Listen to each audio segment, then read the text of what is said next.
Hi, in this episode of Readymade Technologies, we'll witness the deconstruction of a Sony PRS-2121 hi-fi system. Now, this is something out of the analog era.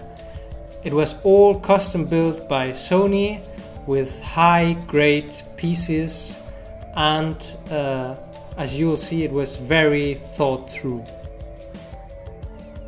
Considering its small footprint, it packed a lot of functionality. All kinds of headphone and speaker outputs, 4 individual audio in channels for recording, each individually regulated, a graphic equalizer, an integrated radio tuner with antenna, and 2 tape decks, which allowed to copy from one tape directly to the other. So let's go to the decomposition piece by piece of the PRS-2121. To begin, what I would call the motherboard, with the controls for copying from one tape to the other, to activate the mixing decks, the tuner, the auxiliary entry, or the phono output. The grey block is the transformer which supplied the current for all the equipment.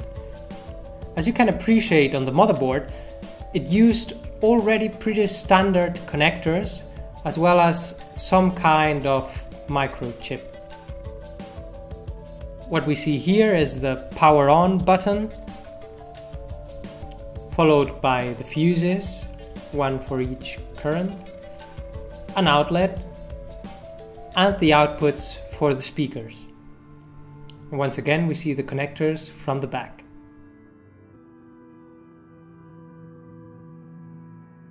These are the 2 tape decks, master and recording slave, both with controllers with silicone coating and retro illumination. On the back of the tape decks, we can recognize the excellent 12-volt motors, which we can't wait to use, as well as the mechanism for the magnetic heads, which we hope to be able to reuse as well. At the end of this cable salad, we can see the controls for the master volumes and the recording volumes, both separated by left-right. And at the top of this, a 9-band graphical equalizer, analogic era. The tuner, of course, with its integrated antenna, it still works. I think if we connected it to an amplifier, it would actually output sound.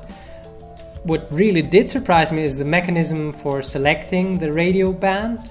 It's a wheel connected to some strings. Yeah. The amplifier, which as far as I can tell with my limited knowledge is the part that's busted. Again, we can see some pretty almost standard connectors and additional outputs for speakers in the form of clamps.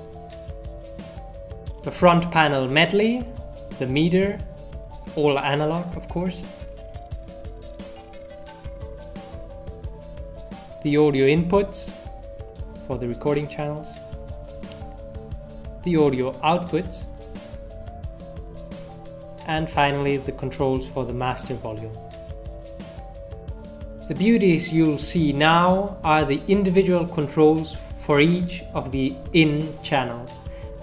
Actually there were more like 3 because 1 and 2 were actually left and right of one of the channels, and the other 2 were full stereo recording entries.